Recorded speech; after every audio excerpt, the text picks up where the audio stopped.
So it's been said about the book of Luke that Jesus is either going to a meal, eating a meal, coming from a meal, or talking about a meal. And so that's what we've been doing in this series, and it's been a lot of fun for me, looking at the 10 meals of Jesus in the book of Luke. And so keeping kind of in that kind of spirit, you'll notice that there was actually no food out there today.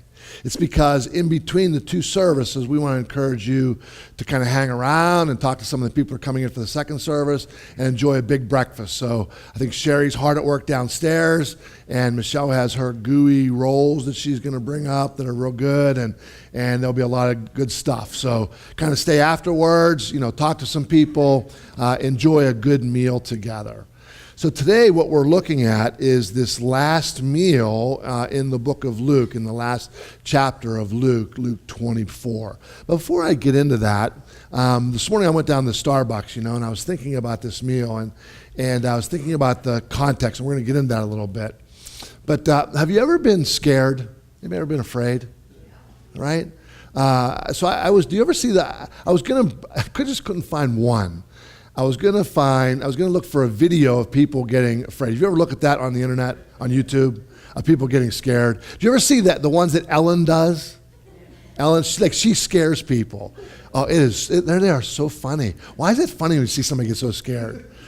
People running and tripping over themselves and furniture and then there was this one I saw. I should have done this one, but they go and on the streets, they clip onto somebody like a clothespin or something, clip it on somebody. There's a string, and on the end of the string is a snake.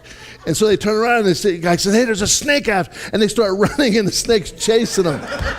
Oh my God. I was down at Starbucks. I had my headphones in. I'm laughing, I'm watching these things, and I look up, and people are looking at me like, what are you doing, But that's what we see here, Let's face it, that kind of being afraid is one thing. But have you ever been fearful about things in your life? Have you ever gone to the doctor, and the doctor said, well, I need to run some tests because of something, and you get fearful? I know many people have been through that. Or maybe it's a family member, or maybe it's just the uncertainty about the future, right? You don't know about how work's going to go, and you get fearful. Or your children, you worry about them, and you get, and so today we're going to be looking at this time in the disciples' life where they were fearful. And I think that. So what we're going to do is we're going to look at some context first, going back 2 weeks to my message. Look at some context. Then we're going to look at the story for today. Read the story, and then maybe look at four points, just real quick points. I think can help us during times in our life when we are afraid. I remember, when I was a kid, we walked everywhere. Right? And, kids today don't really walk anywhere, but we walked everywhere. And I remember I would stay at my friend's house, and he lived about 4 miles away from my house. And I'd be there at his house, and we'd be doing stuff, playing ping pong or doing whatever. And it would get dark, and I wasn't thinking about it, but I had to walk home. And I remember I had to walk from his house, I had to walk past, ever know where Youghiogheny Country Club is? Barry, you know where that's at, right? And so I could stay on the road and walk all the way down the hill and come to Gulfview Drive and go up Gulfview Drive where I lived. Or I could get where the country club is, and I can get on the golf course and cut through right to my house and save myself a lot of time. And I would get around the country club, and I would look at that dark golf course, right? And it's just, nothing out there. And I was thinking, oh, man, So I saved myself a good 20 minutes or more. And so sometimes I would go, I'll just stay on the road, right? But sometimes I just want to get home, and I'd cross that golf course, and how many know, you just hear the least little thing, and, and your mind's just thinking of what's that? I was listening on the radio this morning that for like the second time in 100 years, out west somewhere, guys were bicycling, and a cougar actually attacked. Did you hear that on the news? And actually killed one of them, killed one of the bikers, right? And so I'm thinking there's probably cougars on the golf course, you know, man. You know. And I mean the animal cougar, not the. I was worried about both. I mean, I was so good looking when I was. So they were fearful about the future. They were fearful about that. Let's look at some context here. So we pick up in the story from 2 weeks ago. This story takes place just like moments after that story, actually. And so we're going to look at that. So let's some context. What's happened? So Jesus, their leader, has died. He's gone. Some women have said that he's alive, but they just, they don't trust the women, and they just think it's, they don't believe them. And so they just kind of blow them off and, disregard them, these disciples. Now, the women were disciples too, mind you. I'm talking about, they're not that the men were disciples, and no, these women were disciples of Jesus as well, but they didn't believe them. And so we see from the story that they were afraid. That's why I kind of led with talking about, I want you to get in touch with what it's like to be afraid, to remember. They were so afraid that they were all together. There wasn't a huge group of them. They were all together. They were locked in a room. The Bible actually says this. They were behind locked doors for fear. What were they fearful of? Well, they were fearful that, listen, they pinned all their hopes on this Jesus, their Messiah, and now he's dead. And what were they fearful of? That they were next, right? They were going to be hunted down, and they were going to be killed as well. And let's face it, have you ever been in a place where they just didn't know what to do? And so they're thinking, we don't even know what to do next. We don't know where to go. We're afraid to die. And so they're in this room. Okay, now remember the disciples. Most of them were from Galilee. But 2 of them were not from Galilee. They were from Emmaus. And so they're probably there at night, and they're afraid, and they're wondering what they do. 2 of them go, I think we're going to make a break for it. I think we're going to get out of here, right? It's on the cover of darkness.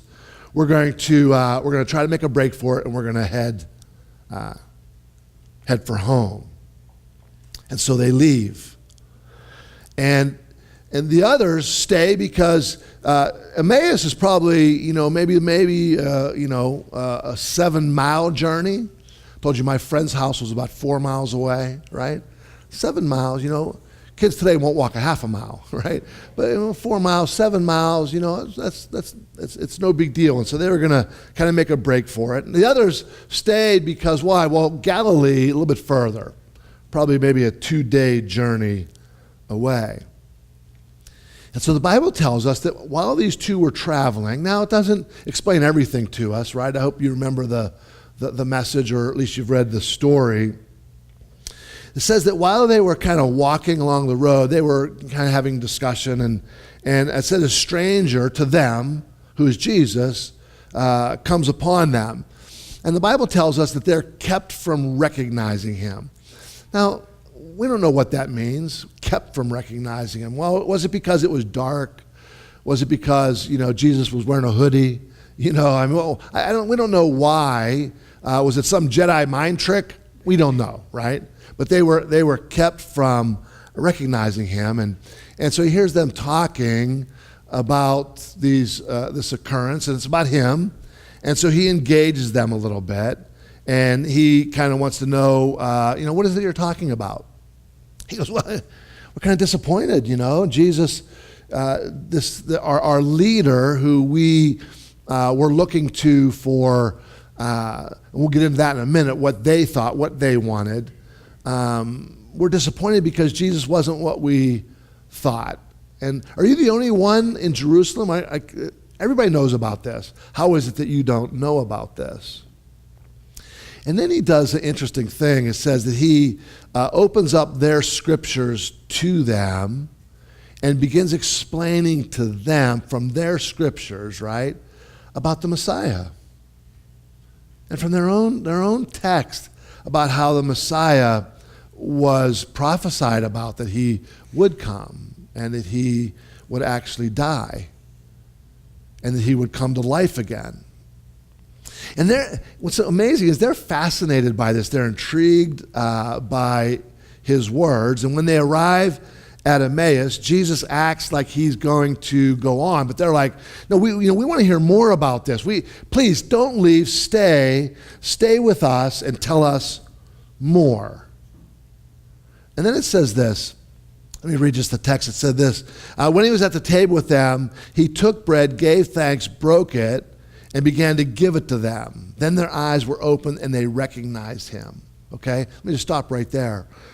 What was it? I don't know. Was it that they saw him so often break bread and they hey, I remember this, right? Was it that? I don't know. Was it when he handed bread to him that they saw the nail marks in his wrists? Maybe. We're not told what it is, but now here's the thing I want to point out to you. This is kind of a side note. Maybe it's my own thinking, but Luke's recording this, and I love that there is this, and don't be offended by this, but there's just like this playful nature of Jesus, right? So he breaks bread, they recognize, they go, Jesus, and boom, he's gone. He disappears. I think to me it's kind of playful, right? That's kind of, and why does that take place? We're not exactly sure either, right? But he does. The Bible says that their eyes were open, they recognize him, and he disappears from their sight. And then they ask each other, were not our hearts burning within us while he talked with us on the road and opened up the scriptures to us? Jesus breaks bread, gives thanks. They recognize him, and he disappears. So he vanishes. So that's where we ended, if you remember, 2 weeks ago. And so our story today, we're going to pick up kind of right at that moment, actually. So what happened next? In the text from last week, it said this. So they got to Emmaus, right? And they're going to sit down, they're going to have this meal with Jesus. Breaks bread, he disappears. What do? Man, they hightail it back to Jerusalem. I'm sure that wasn't a stroll. That was a sprint running back to Jerusalem. It says there they found the 11 and those with them assembled together. And they can you imagine, they bust in the room, they knock on the door, they unlock the door, somehow they get inside, they're out of breath. They're like, it's true. And they're like, well, what's true? He's alive. That's what's true. And they're beside themselves. So then they told them what happened on the way and how they recognized him when they broke bread. And then here's this playfulness again, right? So you have this visual. They're in there. These two, they're out of breath. They come in and they're sitting there and they're talking. The 11 and the others are right there, and these two are out of breath. He's alive. He's there. And they're talking. All of a sudden, Jesus goes, "Excuse me," right? Right? Yeah, all of a sudden, he's right there, right? I just love that. I love that about it. I mean, do you get that sense yourself or no? Like, I get that sense. Jesus is kind of our language. He's like messing with them. Right? And all of a sudden, he's just like standing right there. Now, listen, can you imagine why so you read the text, right? Because we know the story. We read the text and we go, I can't believe that they just doubted and stuff like that. Listen, people just don't show up like that, right? This isn't like Bewitched, you know what I mean? Like, and all of a sudden he shows up, and can you imagine why they thought, well, like he's a ghost, right? Now listen, this is important.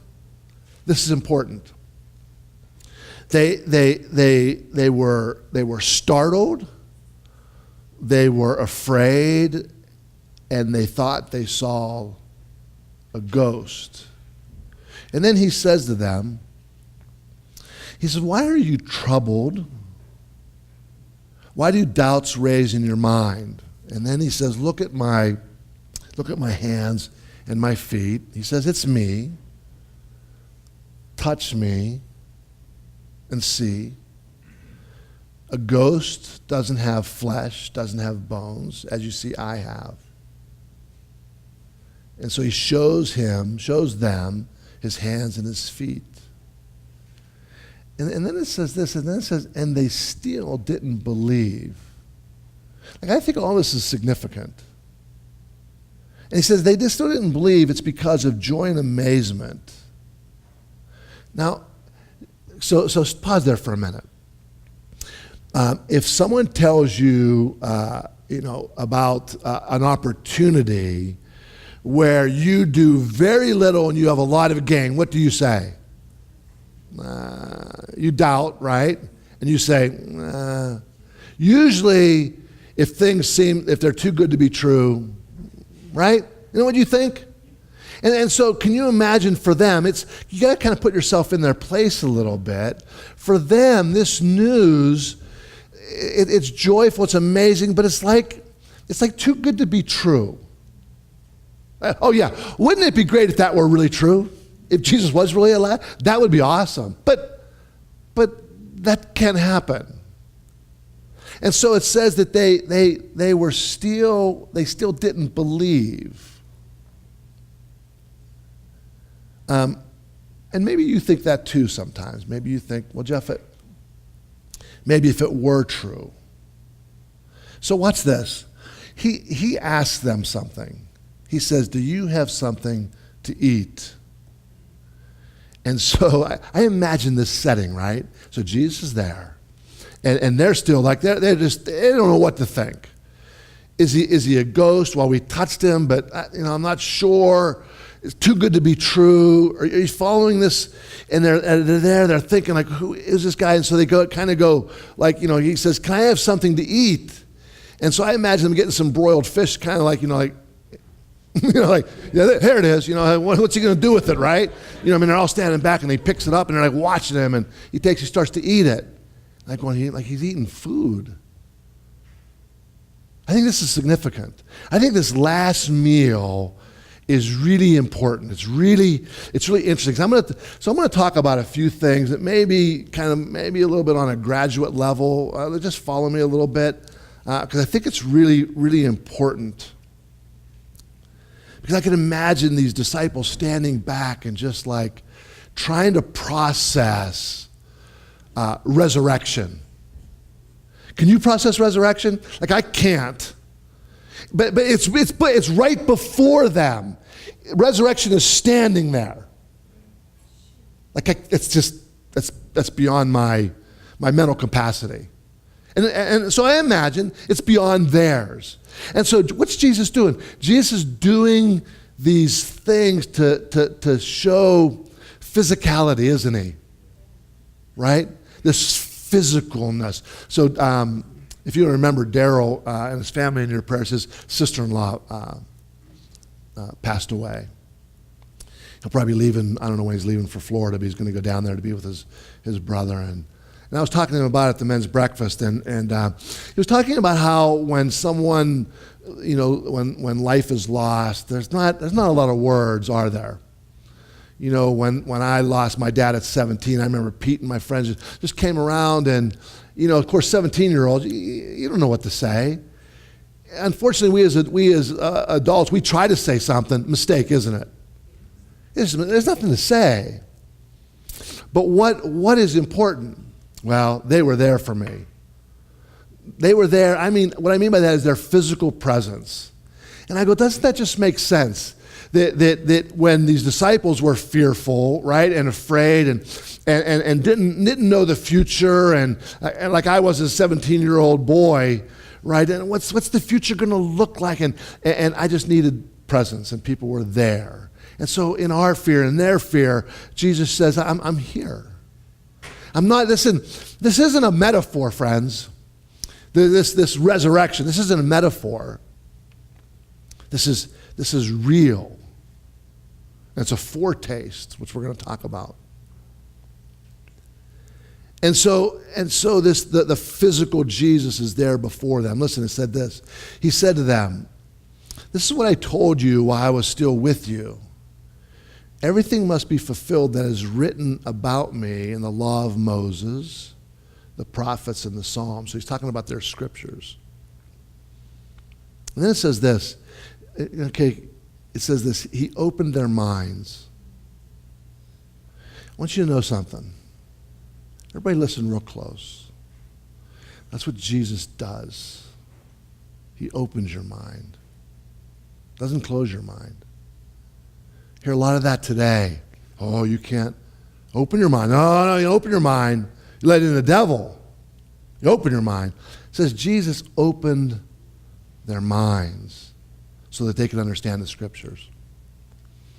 I feel like I've been through some different things in my life to where this very thing has happened to me, where he's opened my mind.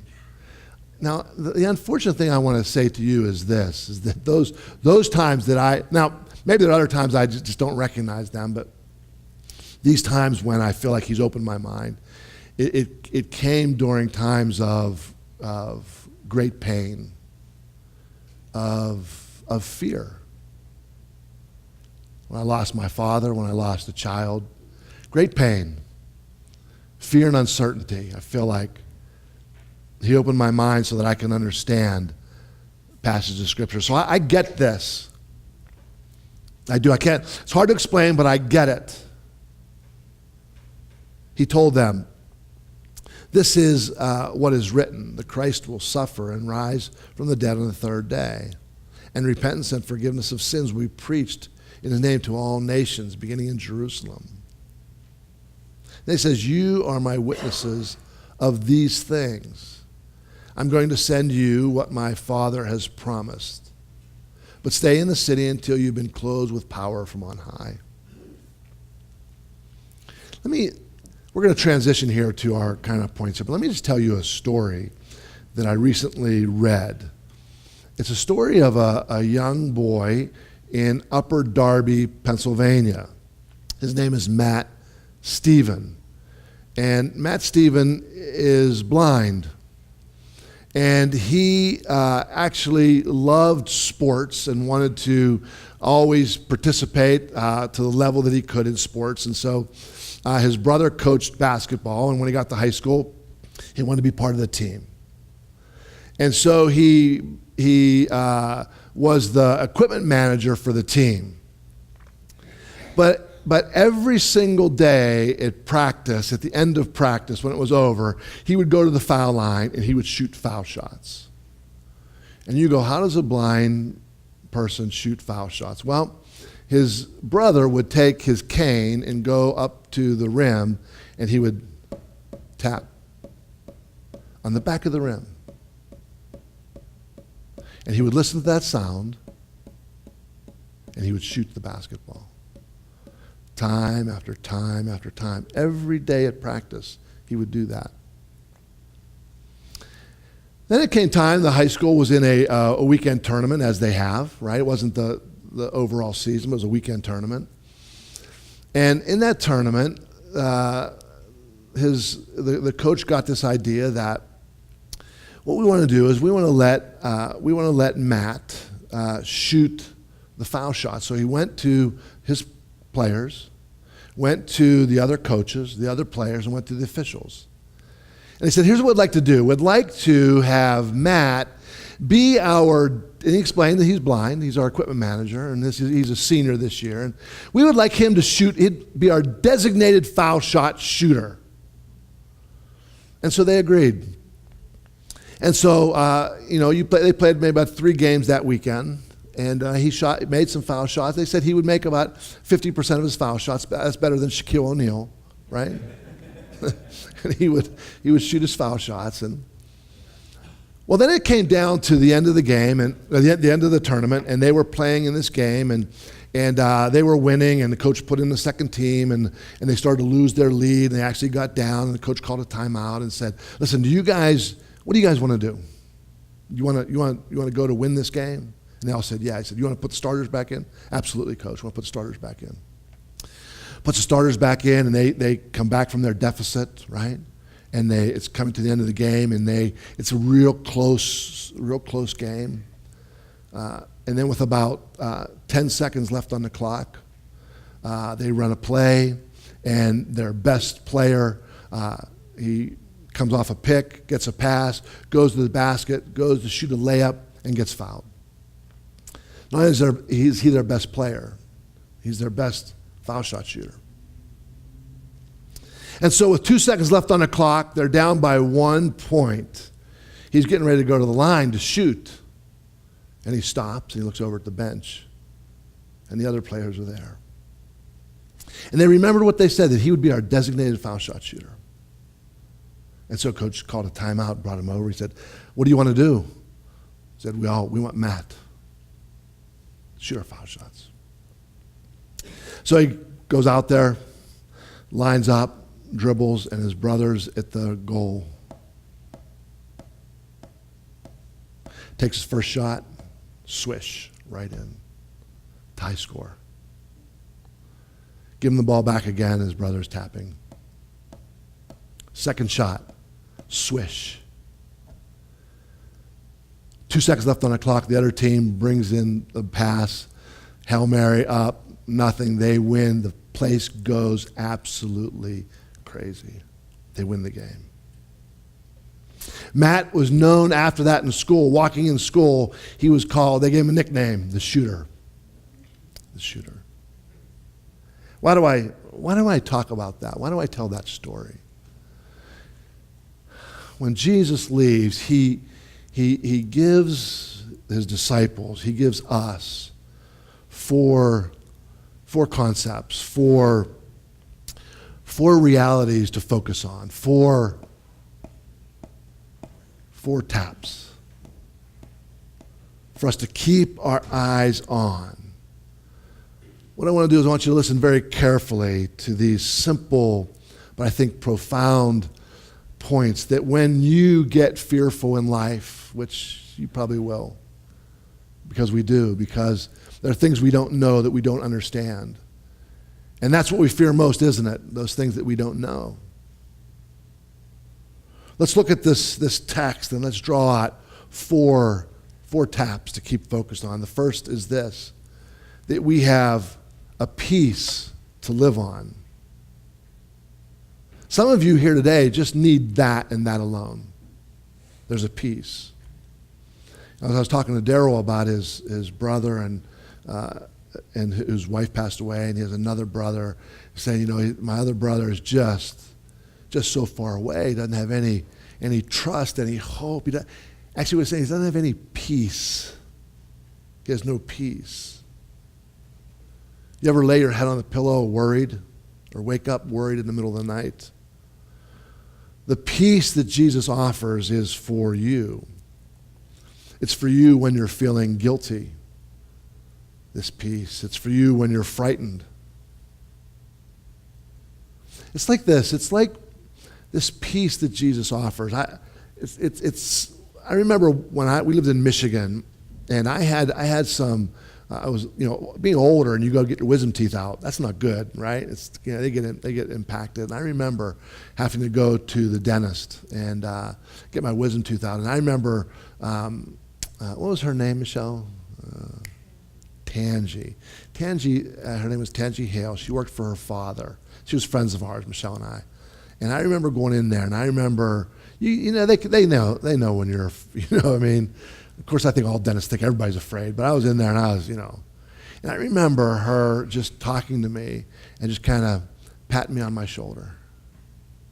I remember thinking about the kind of the peace and comfort that came over me.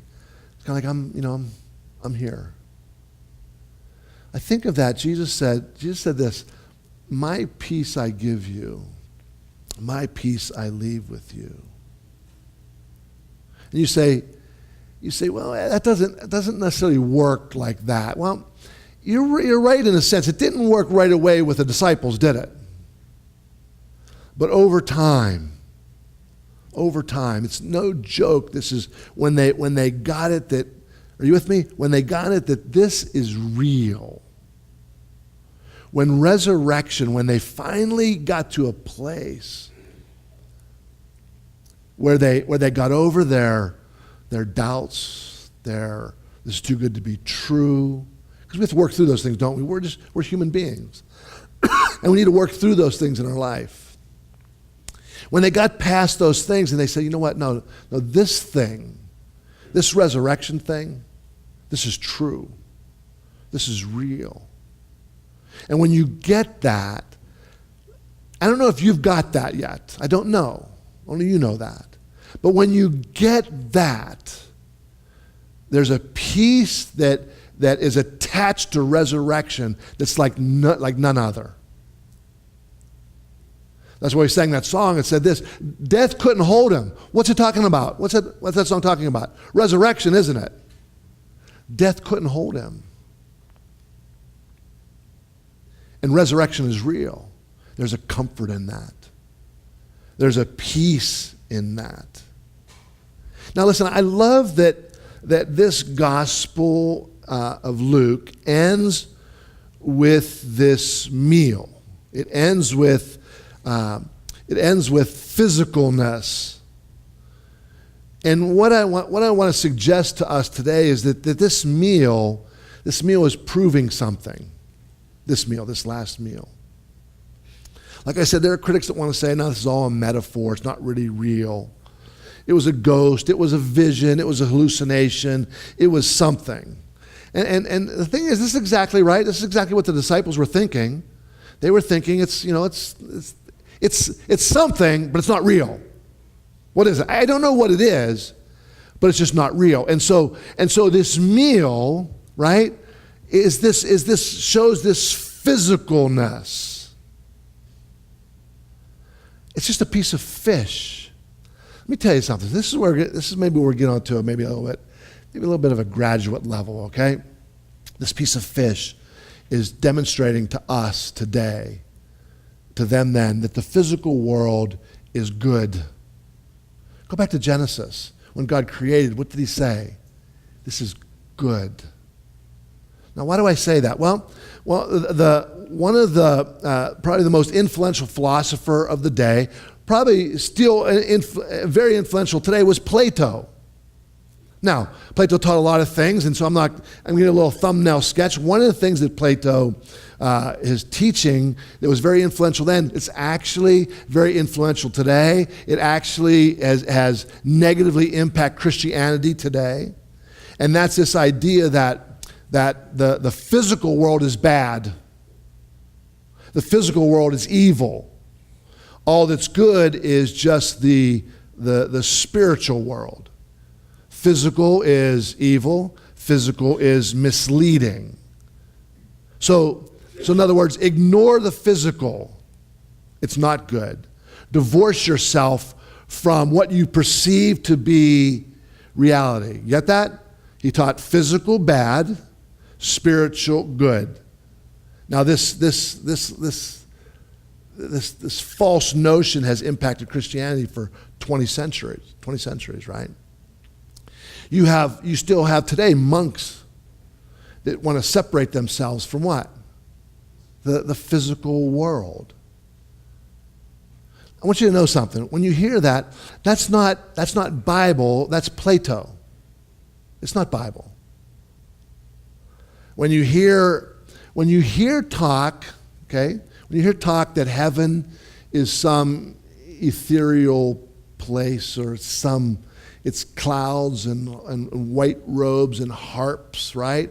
It's this idea that spiritual is something different, spiritual is better, physical is no good. That's not Bible.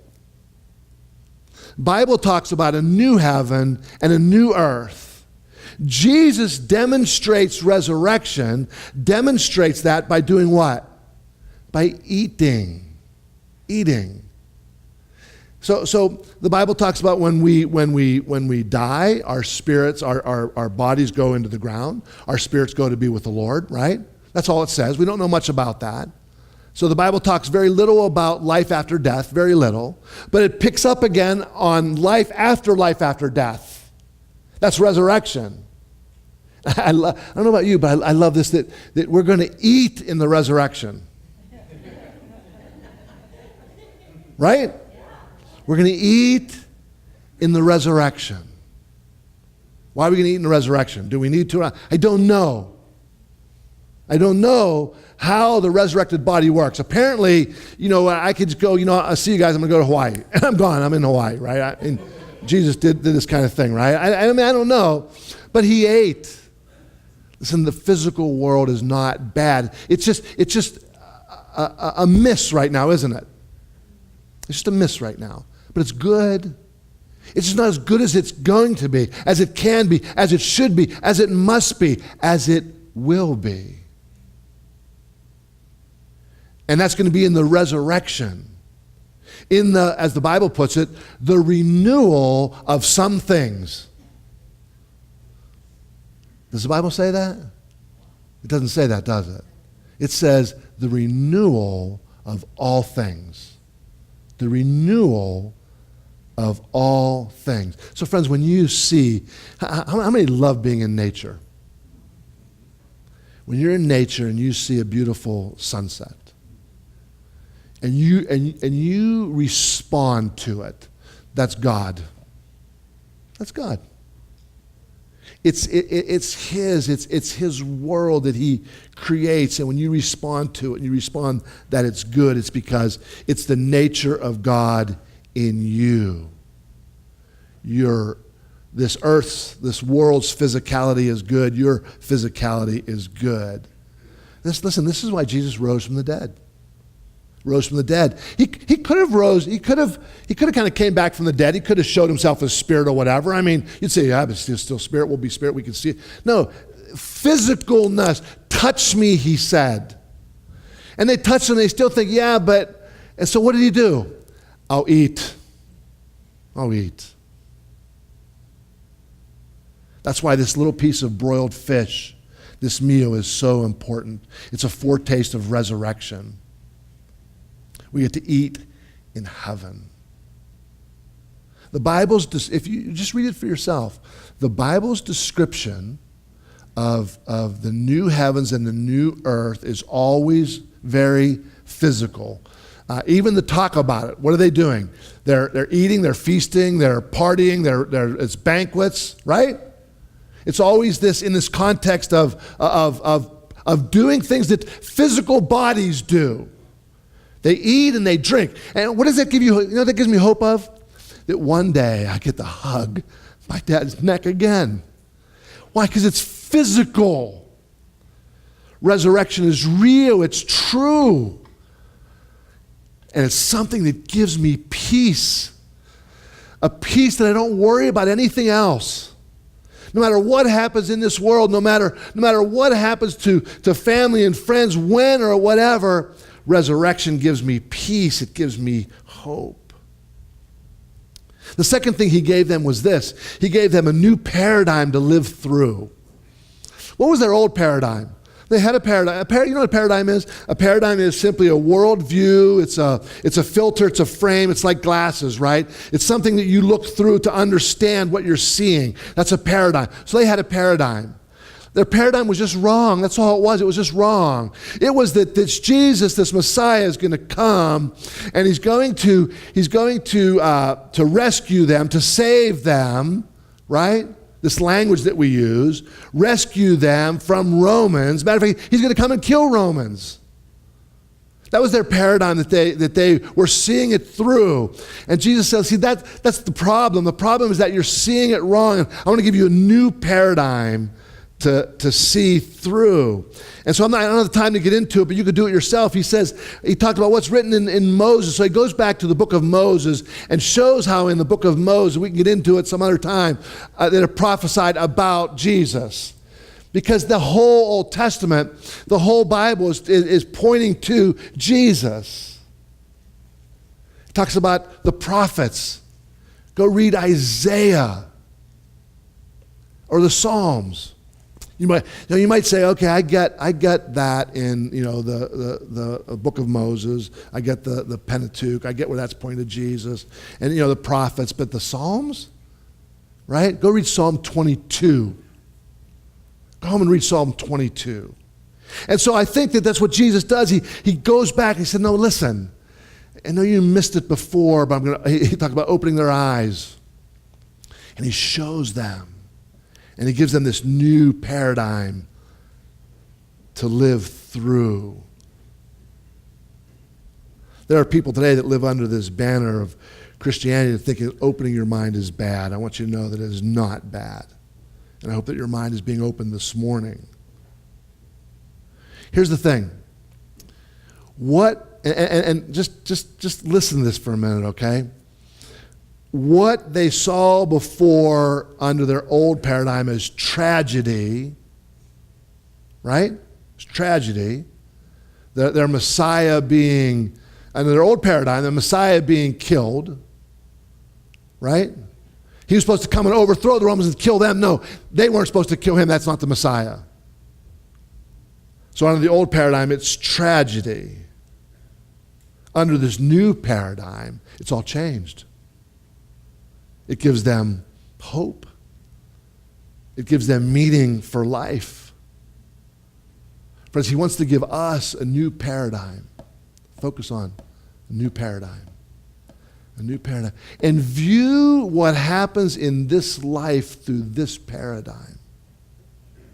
That God has a plan. This life that humanity's living, it has a trajectory. It's moving somewhere. And it's moving in the direction of God. When you have doubts, when you have fears, listen to this tap in the dark. That while it may seem to be not true and history is just random, it's all moving somewhere. And the story even gets better. Because the third thing is this, he gives us purpose to live for. He says this, okay, now that you have a new paradigm to see it through, now you see me in a different light, now the new purpose to live for is go spread the word. Go tell others of this great hope.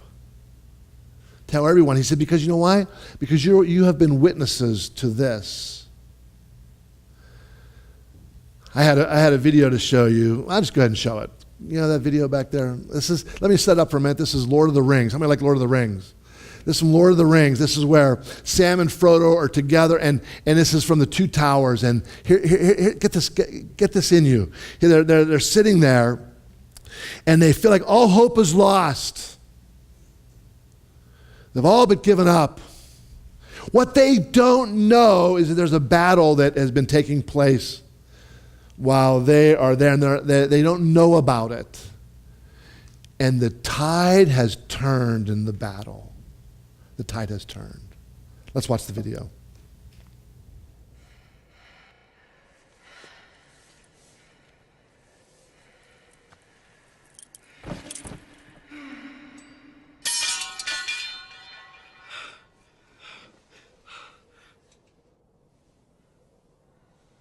I can't do this, Sam.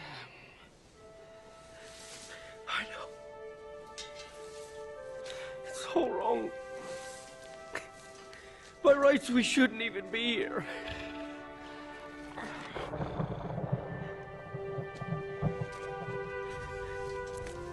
But we are.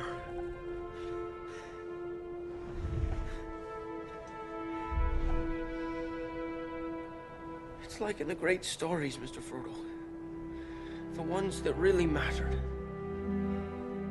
Full of darkness and danger they were. And sometimes you didn't want to know the end. Because how could the end be happy? How could the world go back to the way it was when so much bad had happened?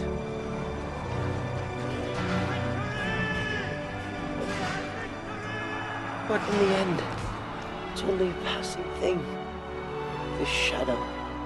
Even darkness must pass. A new day will come. And when the sun shines, it'll shine out the clearer. Those were the stories that stayed with you. That meant something. Even if you were too small to understand why. But I think, Mr. Frodo, I do understand. I know now. Folk in those stories had lots of chances of turning back, only they didn't. They kept going. because they were holding on to something. What are we holding on to, Sam?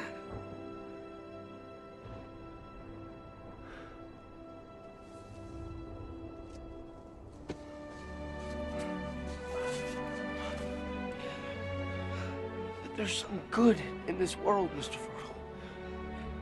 And it's worth fighting for.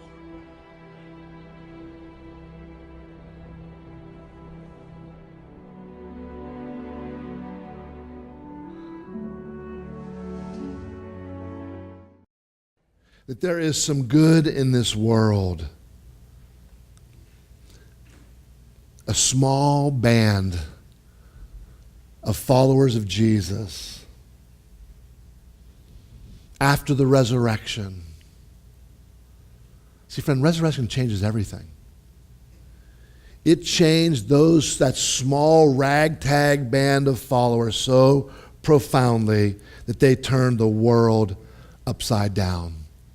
There's good in this world, and it's worth living for, and it's worth loving for. So now that we have purpose to live for, just maybe the best news of all, the best news to remember to focus on is number 4. And that's this, that we have power to live on, or power to live by. Friends, that's good news. You don't have to do it by yourself. You're not meant to do it by yourself. That there's a power. Matt Stevens said this, for most people, seeing is believing. But for me, not seeing is believing. He said, I have to believe. I have to believe in my brother. I have to believe in the tapping. What will help you in the dark? When you face your darkest times, it's believing what you can't see. It's the same power. Listen, this power they're talking about, it's the same power that raised Jesus from the dead. Do you get that? I know we hear it, but do you get that?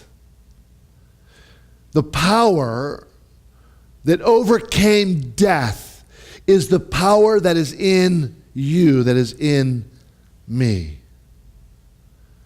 Max Lucado told a story one time about this pastor in Zaire, where he was rounded up with all these guys, and he was taken to be put in prison. This is actually in Bunia, Michelle, not far from where Michelle lived. And they were going to kill all these people. And so they lined them all up. They took this place, public place, lined them all up, had them count off by twos. 1, 2, 1, 2, 1, 2, 1, 2. So all the ones go over there and line up against the wall. Number 2s go back to the prison. Number 1s line up against the wall. They were going back to the prison, and they heard the gunshots. They killed them all. Number 2s went back to prison. While he was in prison, he was remembering, his hope. And he began to by the power of God in his life, began to say, you know what, I don't fear death. And so he began to talk about Jesus, began to talk about the gospel and the good news, and many, many of those prisoners came to understand the saving knowledge of Jesus Christ. And just then, somebody came running to the jail cell and said, there's been a mistake. Pastor, you've been arrested by mistake. You're free to go. And he couldn't believe it, and he's kind of walking away. I could imagine kind of walking, looking back, walking a little faster, looking back, he's running home, And he gets home, and his house is right next to the church. And when he gets there, he hears all this noise in the church, and he goes into the church, and the whole church was there, and they were praying for him. And the answer to their prayer came walking through the door. I'm not saying it always happens like that. You know as well as I do that it doesn't always happen like that, but I know this. I know that the same power that raised Jesus from the dead is in you. It's the same power. And so when you face times of fear in your life, focus on the tapping. That there's good in this world, and he has a plan. Let's stand together. Join with me as we pray. Father, thank you so much for today. Thank you for this entire series that we can draw out of the book of Luke, these meals that Jesus participating in, what we can learn from these things, God. I pray that this whole series, God, has been an inspiration to us all, and that we won't be quick to forget the lessons that we learn from the Gospel of Luke. We thank you in Jesus' name. Amen. Amen. Thanks, friends. Have a great day.